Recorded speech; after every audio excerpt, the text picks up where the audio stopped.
Hey, Algebra 2, I want you to get out that worksheet packet that you had yesterday. I want to close up our discussion on the attempts.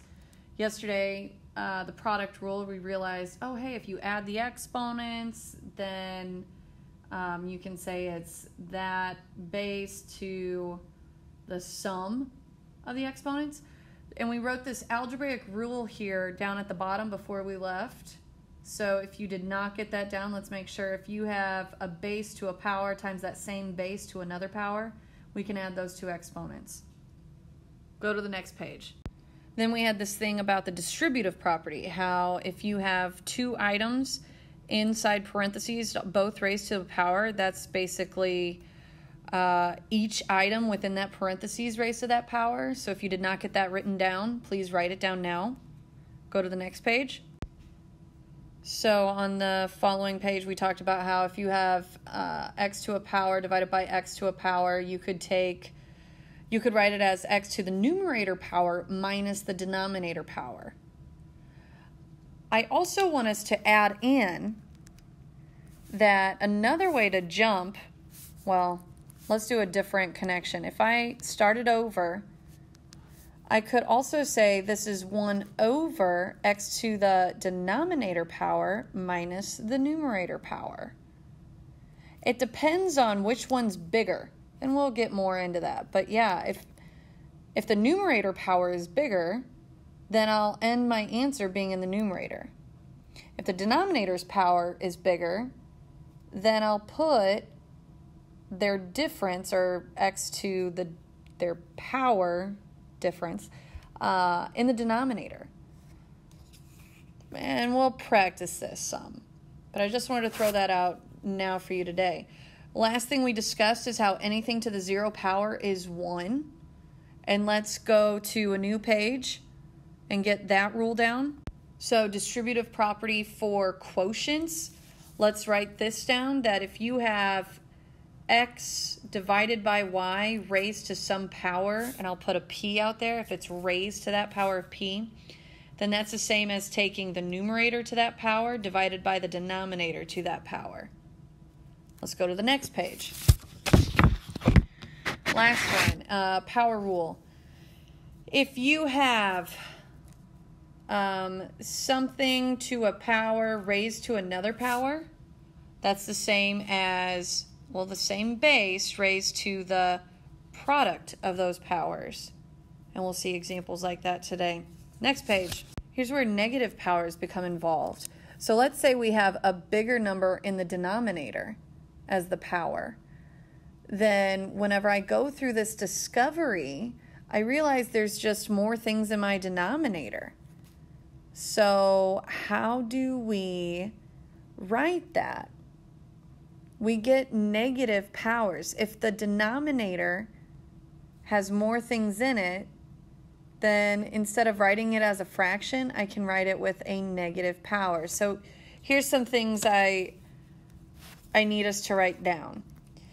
That if you have some base to a negative power, that is equal to 1 over x to that power. We also got to realize sometimes we're going to be given negative powers in the denominator.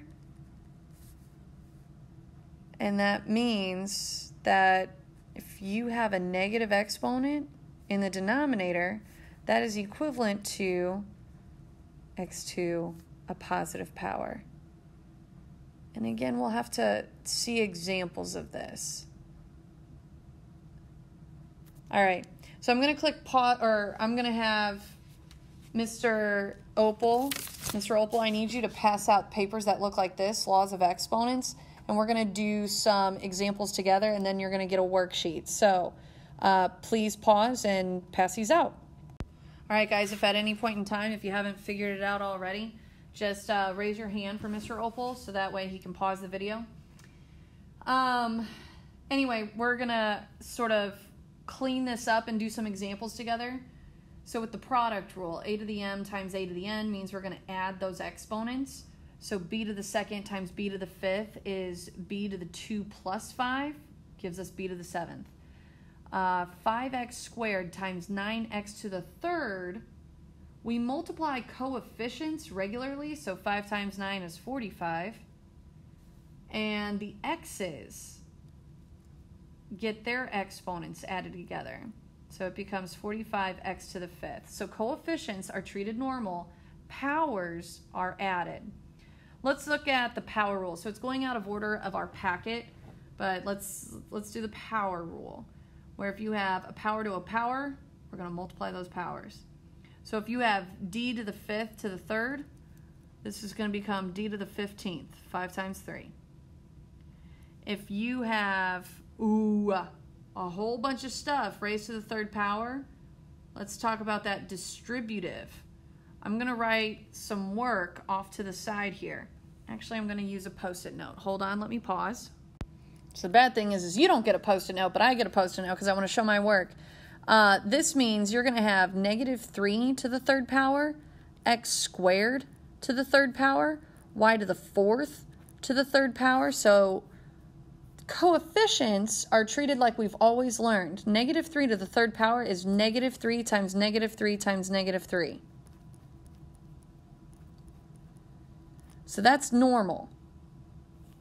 Gives us negative 27.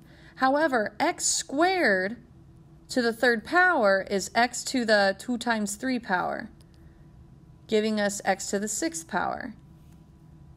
Y to the fourth to the third power is using this new rule, y to the 4 times 3, which is y to the 12. So this answer becomes negative 27, x to the 6th, y to the 12th.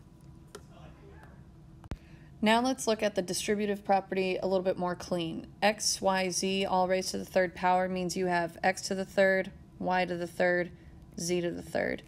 But when you have 5 raised to the third power, that means you're taking, 5 times itself 3 times. We call this a coefficient. So 5 times 5 times 5, it becomes 125, b cubed, c cubed. When you have a quotient rule, you're going to try to figure out, okay, well, I'm going to subtract these exponents, and then that's going to become my power of my a's, the power of my b's. So this becomes a to the 8th, because 10 minus 2 is 8. 9 minus 4, we're looking at 5, so a to the 8th, b to the 5th. Coefficients in this next one are treated normally. 12 divided by 6 is 2. X to the 7th minus 6 is x. Y to the 8th minus 3 is 5. Again, if you just need to say, hey, Mr. Opal, pause it, I just need to understand it, you can ask him questions. It's great. All right, distributive rule for quotients. I'm going to need a Post-it note for this one as well, so let me get one. Ba-bam! All right, so this means you're going to have 2 to the third, a to the third raised to the third, b to the 5th raised to the third, divided by 3 to the third, b to the 2nd raised to the third. This is one way of looking at this. There's many other ways, but this is one way. I'm just doing the distributive property right away. All right, so 2 to the third, these are treated normally, like 2 to the third is 2 times 2 times 2, giving us 8. A to the third. If you have a power to a power, you multiply those powers. So it becomes a to the 9th. B to the 5th to the third, you multiply those powers, you get 15. 3 to the third on the denominator becomes 3 times 3 times 3, which is 27. B to the 2nd to the third becomes b to the 6th. After you do that, sometimes you can rationalize. We have b to the 15th power over b to the 6th power. So this is sort of like a bad example because it's combining 2 powers into 1.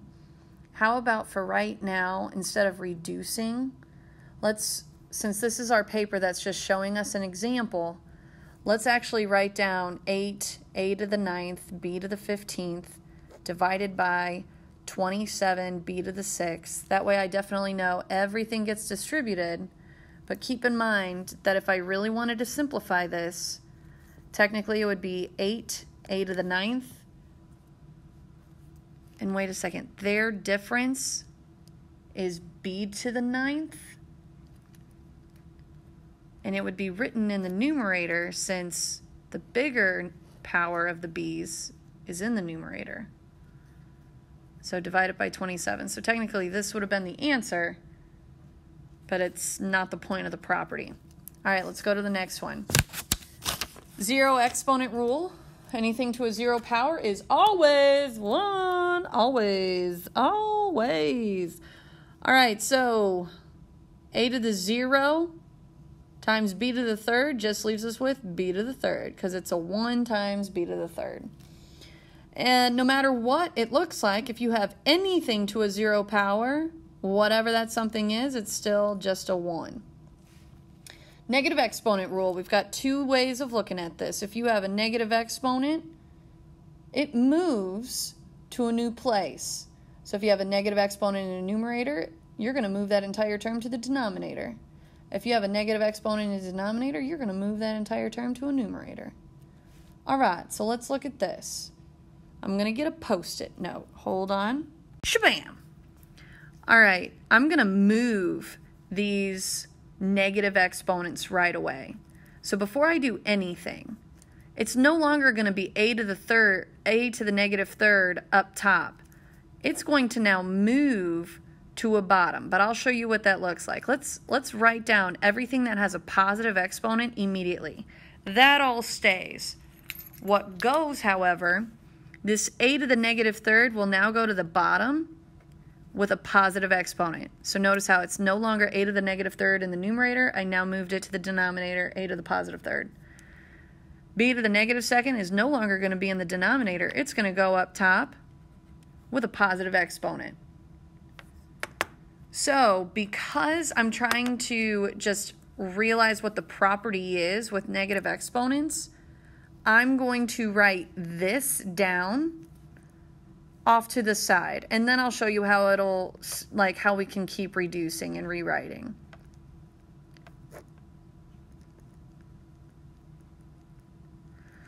But I want you to realize that, hey, wait a second, we've got b squared times b to the 6th, so that's a total of b to the 8th up top.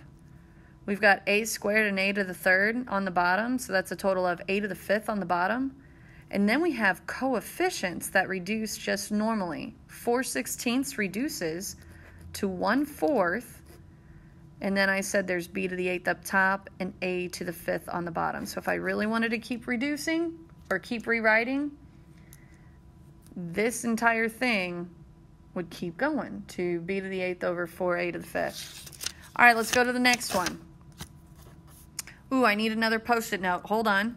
Shabam! All right, so x to the 4th, y to the 0 stay, but there's no longer an x to the negative 2 on the bottom. I'm just going to hold it with a 1. I'm going to move that x to the negative 2 to the top and then change the exponent to be a positive 2. So if I really want to see what this property does, it strictly moves the negative exponent. If I want to keep going, I'm going to realize that y to the 0 power is a 1. So I'm left with x to the 4th times x squared. I could put it all over 1, or I could just leave it. The actual ending answer to this beginning problem is x to the 6th. So, ladies, gents, and ladies, your goal is to now do... I want to see your attempt. You can work in groups or whatever. Listen to Mr. Opal. He'll tell you how he feels about you. Meaning whether you can work in groups or not work in groups. Or, hey, I don't care if you work as a team. It's up to Mr. Opal. Anyway, whatever he says goes. Let's see what you can do with this. I'll see you tomorrow.